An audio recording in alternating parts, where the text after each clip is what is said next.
In 1717, one pirate commanded a fleet worth more than any sea robber in recorded history. He rose from nothing in under 2 years, never lost a ship, gave his crew a democracy. Then, a single storm ended it all. Before we dive in, comment where in the world you are watching from and don't forget to click subscribe. Samuel Bellamy was born in 1689 in the village of Hiddesley in Devon, England. He was the son of a farmer, one of 6 children, and by the standards of rural Devon at the end of the 17th century, he had almost no prospects at all. The England he was born into was a country of rigid class stratification, where the son of a farmer was expected to become a farmer, where the sea offered the only genuine mobility available to men of his background, and where that mobility was almost always purchased at the cost of brutal labor under brutal conditions.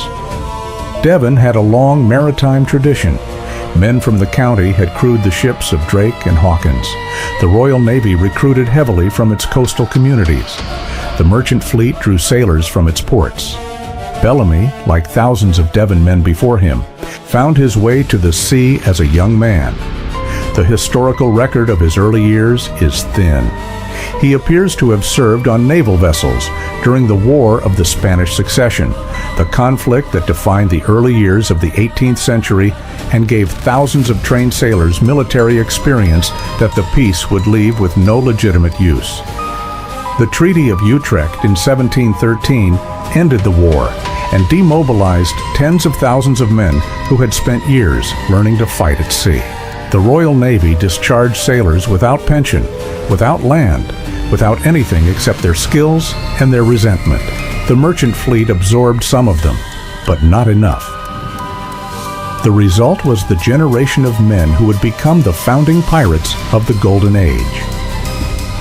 Bellamy was one of them. He was 24 years old when the war ended and had nothing to show for his years of service except a knowledge of ships and the sea that few men on earth could match. The story that drives Bellamy's biography, the story that his contemporaries understood as the engine of his ambition, involves a girl from Cape Cod named Maria Hallett. The details are tangled between documented history and legend so thoroughly that separating them is nearly impossible at this distance. But the broad outline is consistent across multiple sources. Bellamy arrived in New England around 1715. He was living in the Massachusetts colony, working in whatever maritime capacity was available, and at some point made his way to the Cape Cod town of Eastham. There he met Maria Hallett, the daughter of a local farming family. She was, by the accounts that survive, beautiful, quick-minded, and entirely out of reach for a penniless sailor with no family connections and no money. Her family's expectations for her were modest by the standards of the colonial elite, but entirely beyond what Bellamy could offer. The two began a relationship. The relationship produced a child. The child died in infancy, and Maria Hallett was imprisoned by the Eastham community for what the Puritan culture of coastal Massachusetts called lewdness, the bearing of a child outside marriage. She was eventually released and spent years afterward living on the margins of Eastham society, the subject of folklore so dark that she eventually became known in Cape Cod legend as Goody Hallett, the Sea Witch, the woman who called up storms. Bellamy's response to this situation, to the death of his child, to the imprisonment of the woman he loved, to the social system that had punished her for his actions while he faced no consequences at all, was to leave. Not to disappear in shame, but to leave with a stated intention to come back rich. The poverty that had made him invisible to Maria's family was the obstacle, and he intended to remove it. He told people he would return with money enough to marry her on his own terms. Whether he believed this when he said it is unknowable. But it shaped everything that came after. Bellamy fell in with a man named Palsgrave Williams, the son of a Rhode Island merchant family with connections and some capital. Williams was not poor. He was a trained goldsmith who had a respectable trade and a family. What he was, fundamentally, was bored and adventurous in a way that respectability could not contain. The two men formed a partnership based on a shared plan to salvage gold from a Spanish treasure fleet that had wrecked off the coast of Florida in 1715. The fleet of 12 ships carrying treasure from the Spanish colonies had been devastated by a hurricane near what is now the Sebastian Inlet on Florida's Atlantic coast. The Spanish had immediately begun salvage operations, recovering a significant portion of the gold and silver before the wrecks buried themselves deeper in the sand. But by the time Bellamy and Williams arrived in 1715, the best material was gone. The Spanish were still working the site with armed salvage vessels, and the unofficial salvagers who had come from across the Atlantic, hoping for easy wealth, were competing for whatever the Spanish had left. Bellamy and Williams came away with almost nothing. The venture that was supposed to make them rich had made them poorer. They were in the Caribbean with no money, no prospects, and skills that were worth nothing in the legitimate economy. The transition from here to piracy is not difficult to understand. It was not a moral collapse.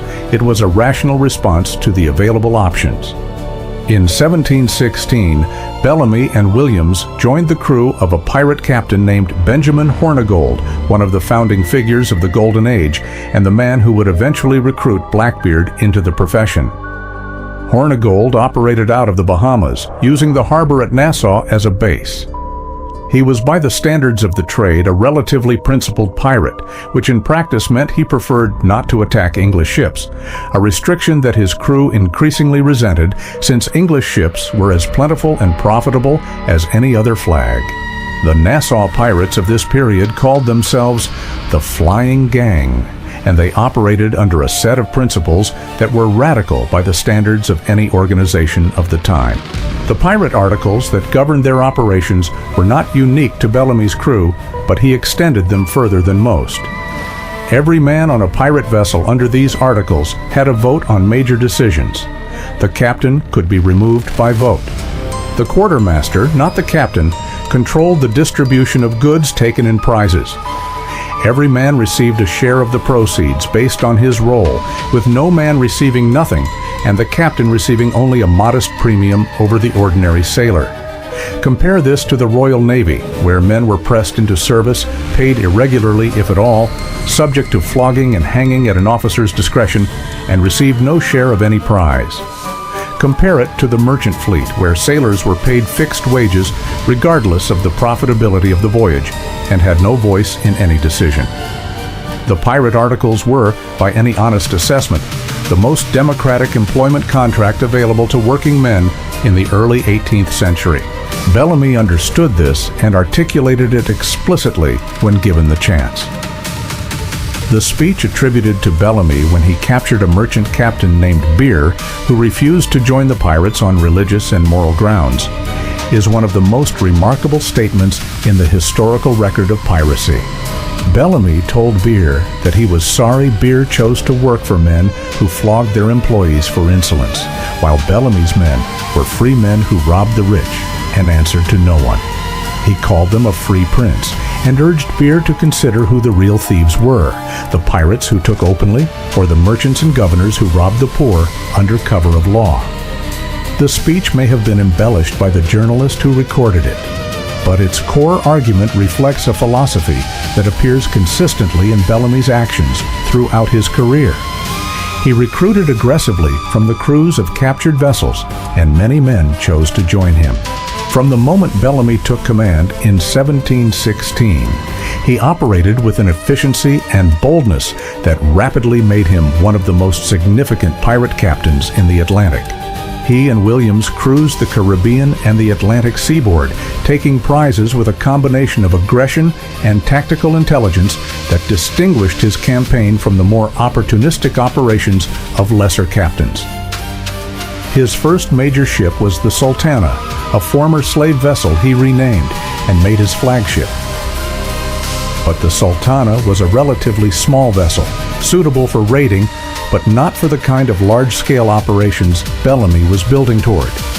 He needed something bigger, and in February of 1717, he found it. The Whydah Galley was a purpose-built slave ship that had been constructed in London in 1715. It was a fast, heavily armed vessel designed to carry enslaved Africans from the West African coast to the Caribbean, with enough guns to defend against the pirates that preyed on the slave trade routes. On its second voyage, loaded with sugar, indigo, ivory, and gold dust acquired in the Caribbean after delivering its human cargo, it encountered Bellamy's small fleet near the Bahamas. The chase lasted 3 days. The Whydah was fast, but Bellamy's vessels were faster and more numerous. The captain of the Whydah, Lawrence Prince, eventually accepted the inevitable and surrendered. Bellamy gave Prince the Sultana in exchange for the Whydah, a trade that was notably generous by pirate standards. He transferred his flag to the Whydah, armed it with more guns from captured vessels until it carried 28 cannon, and made it the flagship of what was becoming a genuine fleet. At its height, Bellamy's fleet consisted of the Whydah and 2 companion vessels, the Mary Ann and the Fisher, along with several smaller sloops and prizes being sailed to ports for disposal. He had somewhere between 150 and 200 men under his command, drawn from across the Atlantic world, including English, Irish, Scottish, Welsh, French, Dutch, African, and Caribbean sailors. Why Bellamy turned north in April of 1717 is not completely documented, but the most straightforward interpretation of the historical and legendary record is that he was going back to Cape Cod. He had been gone for roughly 2 years. He had the wealth he had promised to return with. The accounts that survive suggest he planned to winter in New England, reunite with Maria Hallett, and either retire from piracy or use the Whydah as the base for further operations from a New England harbor. He came north along the American coast, taking prizes as he went, including the Mary Ann, a small vessel carrying Madeira wine, which he captured near Virginia and incorporated into his fleet with its original crew still aboard as reluctant participants. He was, by any measure, the wealthiest and most successful active pirate in the Atlantic world. He was 28 years old. He reached the waters off Cape Cod on the night of April 26, 1717. The weather had been deteriorating all day. The winds were building from the northeast, the direction that produces the most dangerous conditions for sailing vessels approaching the Cape Cod coast, because the prevailing current runs south along the outer beach, and the shoals extend further offshore than the charts of the period accurately showed. Bellamy's pilots knew the waters were dangerous. What they did not know, and could not know from the open ocean in building conditions at night, was exactly where the shoals began. The storm hit with full force around midnight. It was a nor'easter, the kind of storm that Cape Cod residents had lived with and feared for generations. The winds reached hurricane force.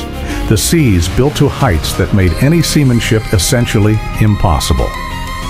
The Whydah, a large, heavily laden vessel with considerable freeboard, was particularly vulnerable to the combination of wind and wave that a nor'easter produces in those waters. In the early hours of April 27, 1717, the Whydah struck a shoal off Wellfleet on the outer coast of Cape Cod. The impact and the subsequent pounding by the storm seas broke the vessel apart within minutes. A ship that had been the most powerful pirate vessel on the Atlantic, carrying more wealth than almost any vessel afloat, disintegrated in the surf. Of the approximately 140 men aboard the Whydah, only 2 survived. Thomas Davis, a Welsh carpenter who had been forced into Bellamy's crew and had repeatedly petitioned to be released, managed to reach the shore alive. John Julian, a Mosquito Indian from Central America, who was one of the most experienced sailors aboard, also survived. Every other man on the Whydah died in the surf or on the beach. Samuel Bellamy's body was recovered on the beach the following days. He was identified by his clothing. He was 28 years old. He had been a pirate captain for approximately 14 months. In that time, he had accumulated more wealth than any pirate before him, and as far as the historical record shows, any pirate after him. The Mary Ann and the Fisher, the companion vessels, were also caught in the storm. The Mary Ann was wrecked near Poche Island, and its crew, including the involuntary Madeira wine merchants, was captured by local authorities and eventually tried in Boston. The Fisher managed to escape the worst of the storm, and its fate is less clearly documented. The survivors from the Mary Ann were brought to Boston for trial. The proceedings were conducted under the jurisdiction of the Admiralty Court, and they produced some of the most detailed contemporary documentation of Bellamy's operations that exists. The men on trial included both genuine pirates from Bellamy's crew and the involuntary passengers from the wine merchant vessel who had been pressed into service and wanted nothing more than to prove they had been captives rather than willing participants. The judge in the case, Samuel Sewall, was one of the most prominent jurists in colonial Massachusetts, a man who had sat on the Salem witchcraft trials 25 years earlier and had publicly repented of his role in them. The Bellamy piracy trials were conducted with more care than the witchcraft proceedings, and the court made genuine attempts to distinguish between willing pirates and involuntary captives. 7 men were hanged at Charlestown Ferry in November of 1717. Their bodies were displayed in chains on the waterfront as the standard warning to others considering the profession. The involuntary captives were released. Thomas Davis, whose consistent story of forced service was supported by multiple witnesses, was acquitted. John Julian, the Mosquito sailor who had survived the wreck, was never tried. He was sold into slavery. The racial mathematics of colonial New England meant that his survival was not treated as a legal matter, but as a property one. His subsequent fate is not documented in any surviving record, which is itself a documentation of the indifference of the system he had encountered. The Whydah lay on the bottom of the Atlantic in approximately 14 to 16 feet of water off Wellfleet for 269 years. Local salvagers had picked over the wreck in the immediate aftermath of the sinking, and various attempts at more systematic salvage had been made over the centuries, but the shifting sands of the outer cape continuously buried and reburied the wreck's remains. In 1984, a treasure hunter named Barry Clifford located the main deposit of the Whydah's wreckage using archival research and underwater survey. In 1985, a bronze bell was recovered from the site, bearing the inscription, "The Whydah Galley, 1717." This inscription confirmed beyond any reasonable doubt that the wreck was Bellamy's flagship. The excavation that followed over subsequent decades recovered tens of thousands of artifacts from the site. Cannon, rigging hardware, personal effects from the crew including shoes, combs, navigation instruments, and weapons. Coins from across the Atlantic world including Spanish reals, English shillings, and West African gold dust that had come aboard in the Whydah's slave trading days. A significant portion of the treasure that Bellamy had accumulated, the gold and silver and jewelry and trade goods from 50 captured vessels, was buried in the sand off Cape Cod. The Whydah collection is now the only fully authenticated pirate treasure in the world. Not treasure associated with pirates, not alleged pirate artifacts, but confirmed archaeologically documented material from a known pirate vessel in a known historical event.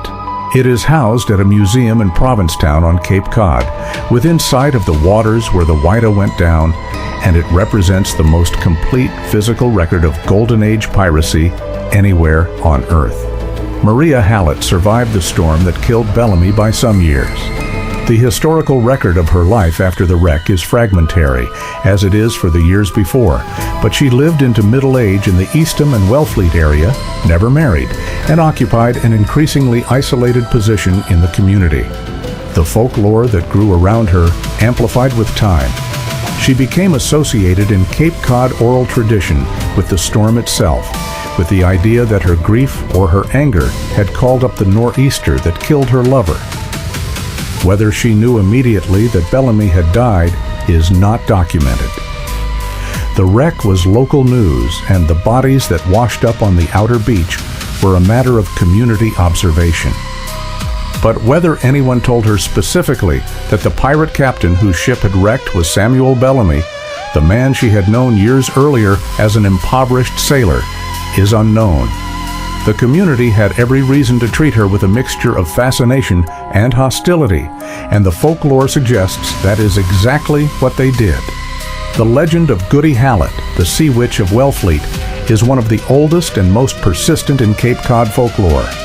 She is described in various versions as living in a shack on the outer beach, talking to the wind, consorting with the devil, calling ships onto the shoals. These are the stories that communities tell about women who step outside the boundaries assigned to them and survive. Maria Hallett had a child outside marriage at 17, was imprisoned for it, was abandoned by the man responsible, and then outlived that man by decades while the community watched. The transformation of that story into supernatural legend is a documented pattern in the oral history of New England. The truth underneath the legend is more human and more interesting. A young woman from Eastham was used and abandoned by a man who promised to come back and did not. The man died rich in the sea on his way to her. She never knew whether to grieve or rage, and the community that had already judged her had no language for the complexity of what she felt. Bellamy was called Black Sam by his contemporaries, a nickname whose origins are disputed, but that most historians attribute to his habit of wearing his own black hair unpowdered rather than the fashionable white wigs of the era. He was described by contemporaries as tall, dark-featured, and physically impressive. He wore a black coat. He carried multiple pistols. He had the bearing of a man who had decided that the conventions of his society did not apply to him. His legacy in the history of piracy is built on three things. The first is the scale of his achievement. In 14 months of active piracy, he accumulated more wealth than any other documented pirate. The treasure on the Whydah at the time of its sinking represented the capture of over 50 prize vessels and the consolidation of their cargoes into a single hold. The $4.5 million estimate is in modern valuation. In 1717 terms, it was a sum that would have bought several large English estates. The second is his philosophy. The speech to Captain Beer, the Democratic Articles, the consistent pattern of treating captured sailors differently based on how their own captains had treated them. These are not the actions of a man who saw himself as simply a thief. Bellamy understood himself as living proof that the system he had been born into was arbitrary and unjust, and his piracy was a demonstration of that understanding. He was a class warrior who happened to operate on the sea. The third is the Whydah itself. Because the ship went down in shallow water and was eventually archaeologically recovered, Bellamy is the only Golden Age pirate whose story can be told in concrete material terms rather than purely through documents. The artifacts in Provincetown are not simply pirate memorabilia. They are evidence of how a diverse crew of men from across the Atlantic world lived, worked, and died in the most radical workplace democracy available to them in their time. He was 28 years old. He had been a pirate for 14 months. He was the richest sea robber who ever lived, and he died with the tide before he reached the shore. Samuel Bellamy spent less than 2 years as a pirate and became the wealthiest sea robber who ever lived. He gave his crew a democracy when the world gave them nothing. He died at 28 with millions in his hold and a woman on Cape Cod who spent the rest of her life not knowing what had happened to him.